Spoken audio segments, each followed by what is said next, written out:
Okay, everybody. I sent some proofs off to a model the other day. Her name was Sin Yu. Um, I sent her these pictures. She actually liked this one. And when I sent her the proofs, she said they were underexposed. But she liked this one. It had potential, but it was underexposed. So that was a shame. So I explained to her really quickly that what she'd got was proofs. They were very small JPEGs, and that didn't really reflect on what it was like in real life. So let's just open this up and let's just really, really quickly retouch this picture so as we can see what we're going to get. So we've opened up the picture in RAW. You can already see just from that, it doesn't even look like it's underexposed too much. It's definitely too light down here and too dark behind, but we can alter all of that. So if we click on auto, it lightens everything up way too much. So let's just take a little look at what we can do. If we just lighten it slightly so that she looks about right, let's go to our optics. It's already clicked on that because I use that all the time. Um, then the color, I would prefer, I think we're in, what are we in? We're in Adobe Raw, I think. No, I just changed it to standard before this. So let's open that up in there, and that's ready to go. Really quickly, really simple. We've opened it up in from Raw into there. Okay, so now the next thing we're going to do is we are going to um, go in from this. We're going to just change a few quick things. The first thing is a few things that are distracting. So let's get rid of some things. Let's just circle that out. Just get rid of that sign.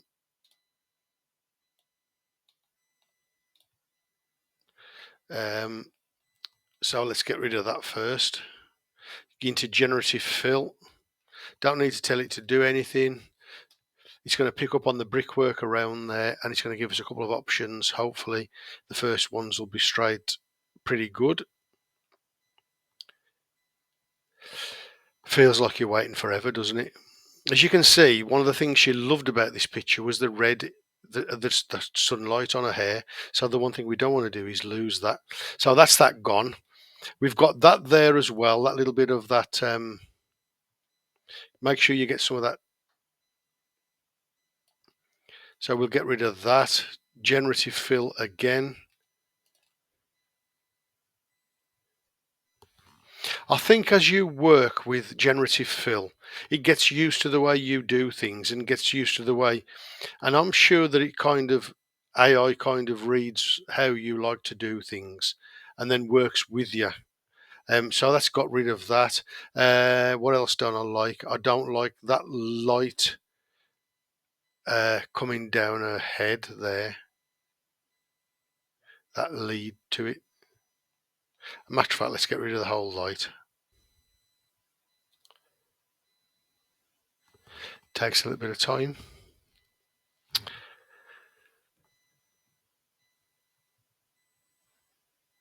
When you do this, by the way, you've got a few options. As you can see, they're loading there. So if you look at that now, that's fine. But you've got other options that gives you different looks to it. But I think for what we're going to do, that's fine. We can see the brickwork. Is there anything else that I don't like? I find that I think it's a bird or something in the shop window there. I find that's a little bit distracting, draws my eye. So we'll get rid of that. Um, quite a while ago, I used to just get this, and I used to use the patch tool, or I'd use the magic. Uh, what's it called? This thing here. So that's what I used to do, but I find the generative fill so easy now. Okay, so we've got that. We've got what we want. Do you know what? That's a little bit distracting there, isn't it? So let's get rid of that light. There's something you could go on all day doing this. You could just carry on doing this forever and ever.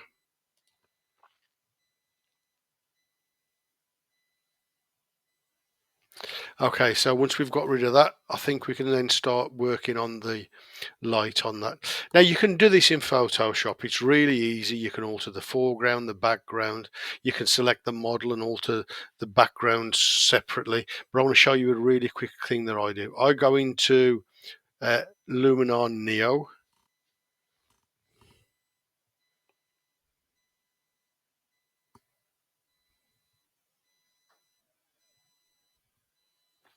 Everything seems to take a little bit of a time when you're waiting, but I can remember back in the day when we were using Photoshop, and it would take us hours to just do this really simple thing. So we're in Luminar Neo. If you haven't got this, it's well worth getting. But I use it on a fairly regular basis. So right, let's get into Relight. So the first thing we want to do is what do we want to do really? We want to probably just have a little look at this. She certainly doesn't look overexposed anymore. So the brightness far away is what we're playing with at the minute. You can see there that it's applying the relight. And once it's done this, we can kind of, you can see it's brightened it up a little bit, but I think it's too much because I just literally just wound that up a little bit. So just darken it down until you feel like it's right. Then the brightness near. So we can make her look like we can actually make her look like we've used on camera flash. Uh, so we just want to just brighten her up a little bit. And then what we need to do is we need to take the depth of this down a little bit. The brightness near, is it too, you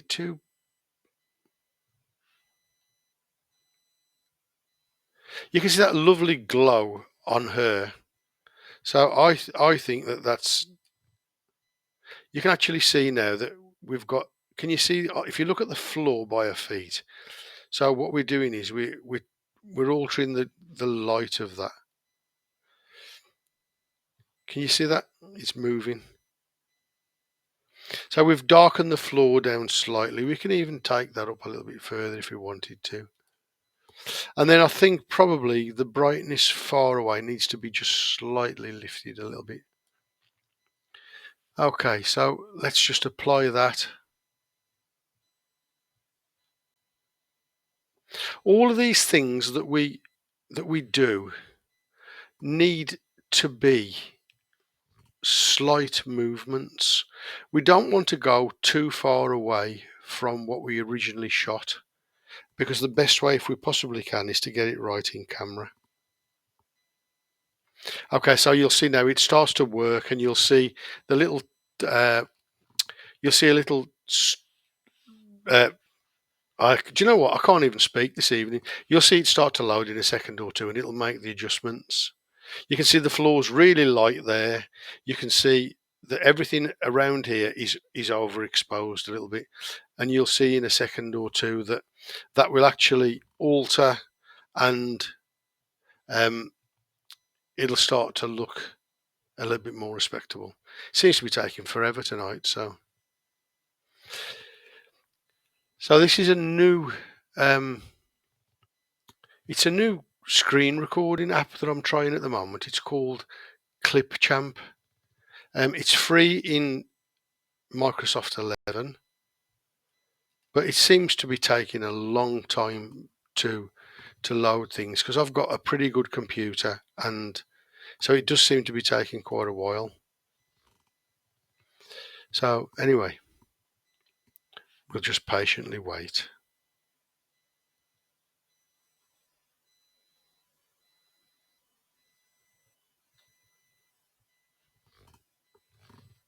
And there it goes.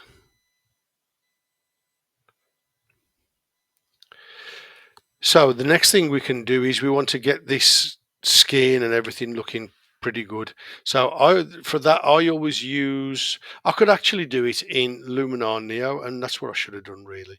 So we've got that. Let's make sure, see if it needs, no, it doesn't need flattening. Um, I'm going to show you another one that I use. It's Retouch for Me. So I want to click into the dodge and burn there.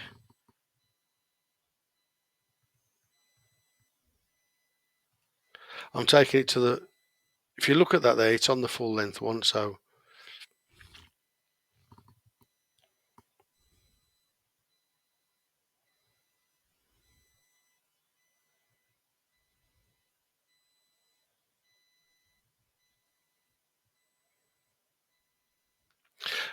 you could retouch all of this image in Photoshop. You could actually retouch all of this image in um, Luminar Neo. Let's have a little look. So we can click to the original. You can see that takes some of the glitter out of the top. Not sure whether I like that so much. So let's have a little look again. Yeah, I'm looking at a face really, which is what I'm really looking at.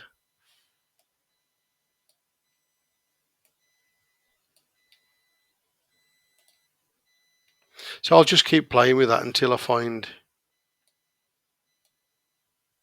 Yeah, I can live without those glittery bits on the top. I've sacrificed some of the glittery bits on the top to get a better look onto a skin. So let's apply that. There you go, that's that done. We could actually even heal a skin if we wanted to. But you know what? I actually use Neo for if I want to quickly retouch someone's skin. What I do want to do is I want to go back into Neo. Bit of a long process. I apologise for going into it twice. But you know something, that's one of the things that you always end up doing, isn't it? You always end up going forwards and backwards and forwards and backwards. And literally, I mean, you can do everything I'm showing you now. You can actually do this in Photoshop. So I like a little bit of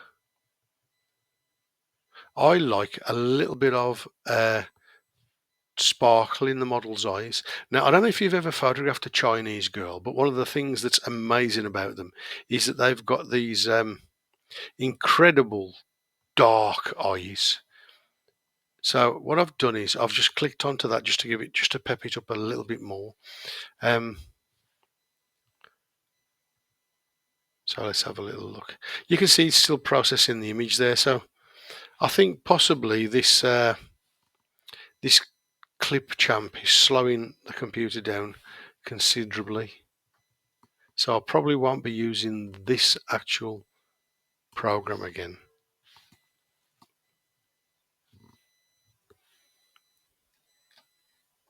So then we can go into, I know now that I've put a little bit of light into her eyes. Yeah, it's really slowing the slowly, it's slowing the whole lot down. Let's take that off. Take that on. Okay, so let's go into edit. Okay, so let me just show you quickly how you can what you can do with the skin in Luminar now. It can defect removal. So one of the problems with that is it sees things like moles and skin texture as a fault, whereas most of us don't. So if you look at it now, look, it looks a lot smoother and it looks a lot cleaner. But it's not really the best way to retouch it, to be honest with you. I mean, it depends what you want. I personally would leave 99.9 of those false in. You can mask it there if you want to, but you know what? I prefer to kind of keep everything a little bit on the low side. So let's try and keep those moles in if we can. And then what we'll do is we'll remove shine by taking that up quite a bit there.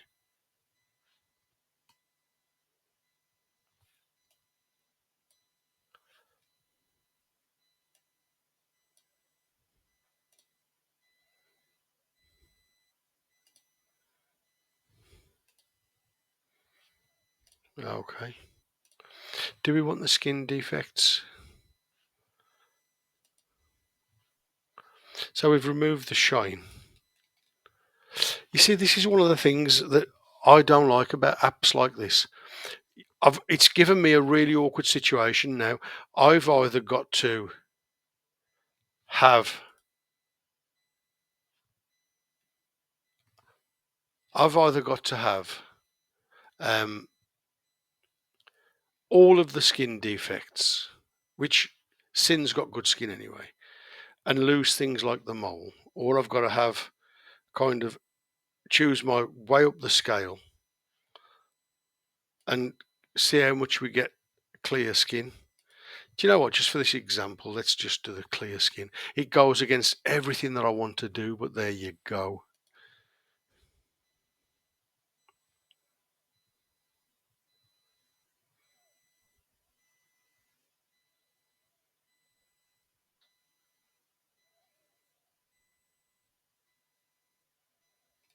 Crikey, it is taking a long time.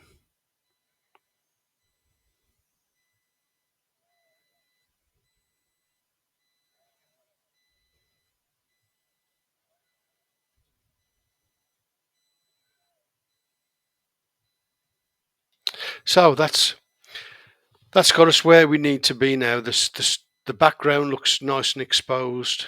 The foreground looks nice and exposed. We can see all the little bits of glitter in this top. Her face looks nice and clean.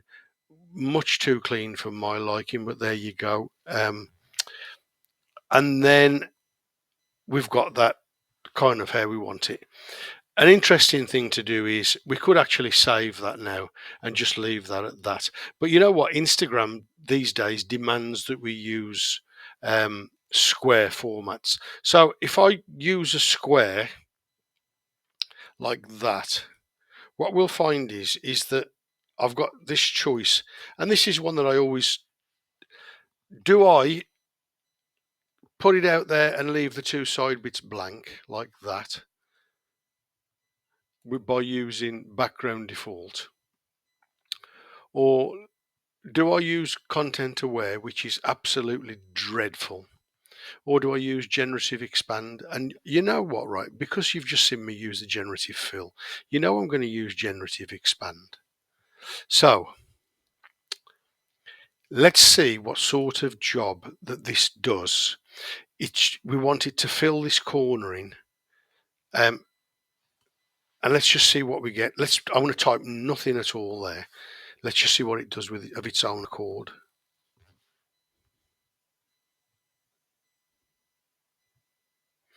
For the people that hate AI pictures, switch off now. That's all I can recommend, because this is going to really grind your gears. If you hate AI, this is going to really grind your gears. I haven't done this yet today, so give it a little bit of time. As you can see up the corner there, these three options we'll be filling in. Okay, so it's put us some extra shops down the back there, some extra buildings. It's put us, what has he put there? I have no idea. That looks like really weird. Okay, that one looks better. Um, no idea what he's put there, but I like this side of it better. And let's have a look what it does with that one. Okay, I actually like this side better, and I like this side better. So I think possibly we might just go with that one. See, now that there to me looks fake, and that looks fake. So the first one's dreadful. The second one's not too bad at all. I can live with the second one, but I'm just trying to work out what all this is. So possibly the third one. Yeah, I like the third one. So let's use that one. We've got that one. Let's flatten that off. Um, so what happens if we don't like something? So I'm not very keen on that for starters. So let's get rid of that.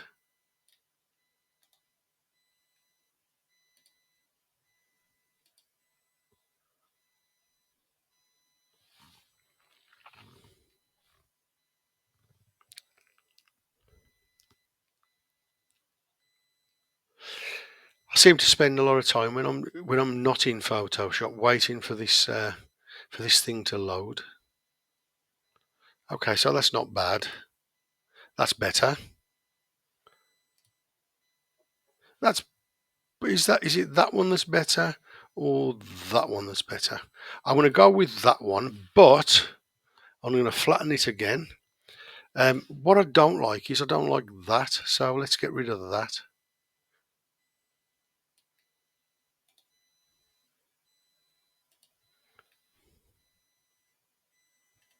Okay, come on.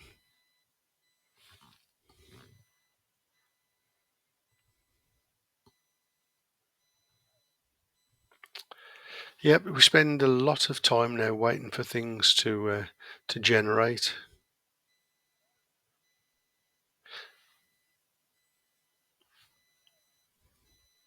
Yeah, that looks better, doesn't it? There's not much in that any of those, so we can use any of those. So let's just flatten that off. One thing you'll notice that I do in Photoshop that I haven't done this evening, I normally work on I just copy the image, so I just press Control J and put another layer there, and I work on that one really. So, but you know what? Just for tonight's purposes, I ain't going to bother doing it. Delete the layer, yes, please. So anyway, you can see it was underexposed. Uh, it was well, it looked underexposed. We didn't want to lose this highlight in the hair. We didn't want to lose the sparkle in the boots or in the top really. Um, so I think we've kind of got that where we want it to be there. I don't know what you think. I love. We haven't lost all of a skin tone, even though we've lost a moles, which really gets on my nerves, to be honest with you. And we haven't lost the sparkle in the top, even though it looks like we did from a distance. So anyway, what can we conclude from that? The first thing we conclude is that Neo or any other app, Luminar Neo, is not perfect. Photoshop's not perfect. You have to use different ways. We could spend a lot of time blending. I mean, we could select all of this footpath if we wanted to, and we could darken that down a little bit. But I also think, you know what, it was a bright, sunshiny day. So there's an element of it where I think I still want to see that. Anyway, hope you've enjoyed it. Let me know your thoughts and your um, ideas, what you think. But I would like to stress that there is no program that's brilliant for retouching. But crikey, you can get where you want to be sometimes just by limping along using 2 or 3 programs in conjunction. So anyway, hope you like it. Like, subscribe. See you soon.